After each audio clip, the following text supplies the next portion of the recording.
Hey there, welcome to Urdu enemy saga YouTube channel. पिछली episode में हमने देखा था कि लैनी का बड़ा भाई उन दोनों को एक ट्रिप पर भेज देता है और उनके पीछे सिटी पर अटैक हो जाता है। जाते हुए उन सभी को एक मॉन्स्टर मिलता है जिसे एक लड़का कंट्रोल कर रहा होता है और वो डार्क डेथ ड्रैगन नूर को पॉइजन दे देता है जिससे वो गिर जाता है। और अब आगे एपिसोड के शुरू में हमें एक सिटी दिखाई जाती है जहां पर बहुत से बच्चों को स्लेव बनाकर रखा गया होता है। वो लड़का हमें बताता है कि हमें कर्स चिल्ड्रंस कहा जाता है क्योंकि हम पैदा होते ही वो पावर रखते हैं जिससे डीमंस को कंट्रोल किया जाता है। हमें वहाँ जानवरों की तरह रखा जाता है और बाद में जंग में हमारा फायदा उठाया जाता है। हमें पीटा गया और उन बातों पर मारा गया कि जिनका हमें पता भी नहीं होता था, और उस वक्त छोड़ा जाता कि जब तक हम पहचान के लायक ना होते थे। शायद हमारी पावर्स की वजह से ही सभी लोग हमें नफरत से देखते थे, मगर मैंने कभी किसी को नुकसान पहुंचाने का नहीं सोचा और यहाँ तक कि मैं किसी से बुरा सलूक करने का ख्याल भी नहीं रखता। डीमन फोल्क को उन डीमंस को कंट्रोल करने के लिए इस्तेमाल किया जाता था और इसीलिए मेरे मास्टर ने मुझे एक मॉन्स्टर लेने का कहा ताकि मेरी वजह से वो दूसरे बच्चों को परेशान ना करे, और अगर मैं ना मानता तो शायद वो हम सब की उससे भी बुरी हालत करता। मैं इसीलिए माना क्योंकि वो आदमी अपने वादों का पक्का था, मगर तभी मेरा बैरियर टूट गया जिस वजह से मैं उस मॉन्स्टर पर कंट्रोल ना रख पाया, और अब लगता है कि सिर्फ मेरी वजह से ही बाकी सभी को भी सहन करना पड़ेगा। अब वो मुझे मार सकता है। मैंने कभी ना किसी का फायदा किया है और ना ही नुकसान, इसलिए मैं खुश हूँ कि मैं यहाँ मर रहा हूँ। अगर मैं दोबारा जिंदा हुआ तो उम्मीद करता हूँ कि दोबारा ऐसे पिटाई ना खाऊं। मैं उम्मीद करता हूँ कि मैं किसी के काम आ सकूंगा और शायद फिर मेरे पास खाने के लिए भी कुछ डिलीशियस होगा। मगर उतने में ही वहाँ नूर चाचू की एंट्री होती है जो उस मॉन्स्टर के अटैक्स को पैरी करते जाते हैं। आखिर ये आदमी मुझे क्यों बचा रहा है? और तभी वो मॉन्स्टर इनहेल कर नूर को पॉइजन दे देता है, मगर नूर उस लड़के पर लो हील यूज करता है जिससे उस पर उस पॉइजन का कुछ असर नहीं होता। नूर फिर भी उसके अटैक्स को पैरी करता है, मगर उस मॉन्स्टर के दोबारा अटैक करने की वजह से नूर नीचे गिर जाता है।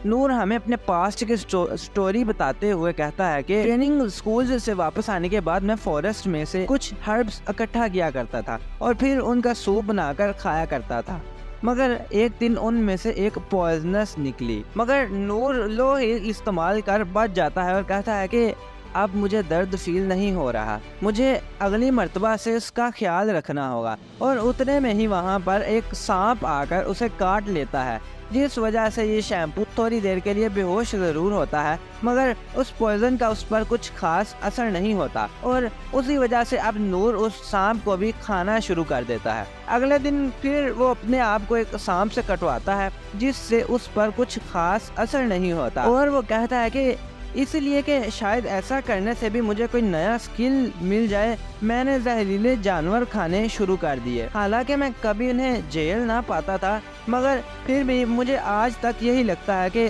उससे मुझे कोई स्किल मिल सकता था। नूर साहब उठकर बैठ जाते हैं और वो उस मॉन्स्टर के अटैक से किसी तरह बच जाते हैं। क्योंकि मैं उस पॉइजन से इतनी जल्द निपट ना पाता, इसीलिए मैंने थोड़ा ब्लड थूक दिया। लगता है कि मेरे लो हील ने मुझे उससे इतनी जल्दी बचा लिया, और फिर से नूर उस मॉन्स्टर के अटैक्स को पैरी करता जाता है, जिसे देख वो लड़का सोचता है कि ये बहुत कमाल का आदमी है, इतने खतरनाक मॉन्स्टर को अकेला ही हैंडल कर पा रहा है। वो मॉन्स्टर अपना मुंह ऊपर कर फिर से इनहेल करने लगता है, जिसे देखकर उस लड़के, लैनी और आइनस तीनों की हवा टाइट हो जाती है। मुझे लगता है कि ये फ्रॉग अब डू और डाई सिचुएशन में होगा, और तभी वो उस मॉन्स्टर के मुंह पर अपनी स्वॉर्ड मारता है और वो सारा जहर उस बेचारे के मुंह में ही रह जाता है, जिस वजह से उन भाई साहब का पूरा फेस ही उड़ जाता है। बड़ी अजीब बात है कि इतना डेंजरस फ्रॉग ऐसे सिटी में घूम रहा है। एनीवेज, मुझे लगता है कि ये बहुत टेस्टी होगा। वो लड़के के पास जाकर कहता है कि क्या तुम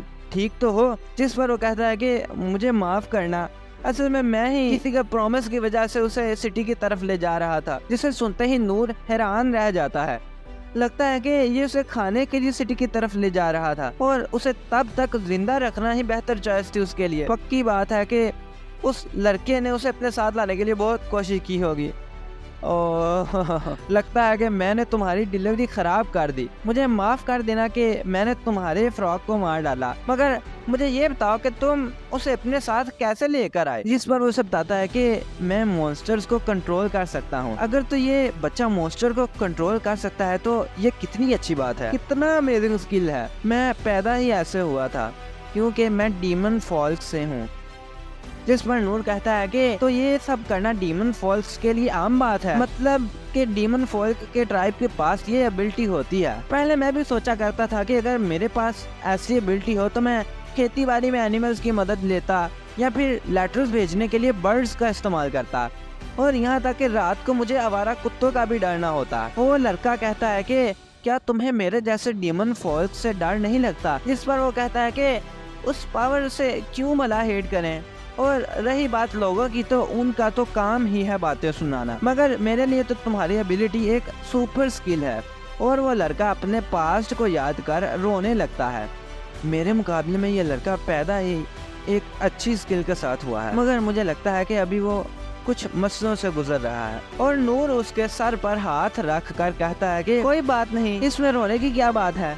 और उन्हें देखकर आयनस और लैनी भी उनके पास आ जाती हैं।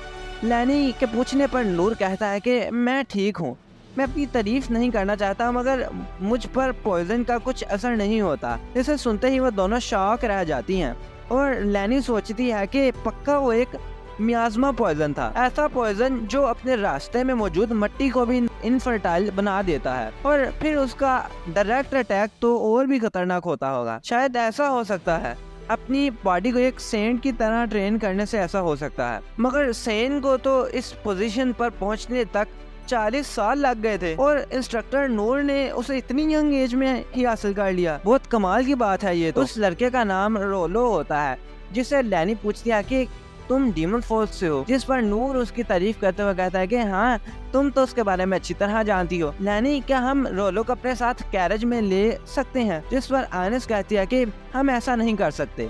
लैनी बताती है कि डीमन फॉल्स एक डेंजरस नस्ल है जिन्हें लोग देखते ही मार डालते हैं।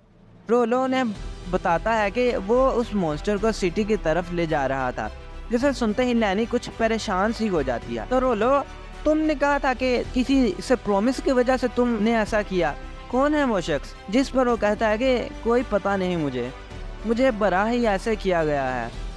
आयरिस सोचती है कि डरी हुई आंखें और उसकी हालत यही बताती है कि जरूर ये बच्चा एक स्लेव था, मगर क्लेस किंगडम में तो स्लेव्स को गैर कानूनी करार दिया गया है। रोलो, तुम्हारे पास जाने के लिए कोई घर है। जिस पर वो कहता है कि यही चीज मेरी जिंदगी का सबसे बुरा हिस्सा है। मगर लैनी सोचती है कि ये मुझे बिल्कुल भी एक बेघर और कमजोर बच्चा नहीं लगता। लैनी आयनस को उसे अपने साथ ले जाने का कहती है, मगर आयनस उन्हें बताती है कि हम जहाँ जा रहे हैं वहाँ डीमन फोल्क अलाउड नहीं है, और इसीलिए मिथरा कंट्री वाले हमें भी दुश्मन समझेंगे। जिस पर लैनी कहती है कि ये तो बहुत बुरी बात है, और उतने में ही वहाँ एक और आदमी या शायद डीमन फोल्स का ही कोई आदमी आता है, जो कहता है कि मुझे तो लगा था कि ये बहुत देर पहले का ही मर चुका होगा। और ये एपिसोड यहीं एंड होती है। फेलर फ्रेम की एपिसोड 6 भी रिलीज हो चुकी है। So must hit the subscribe button. Take care, good bye.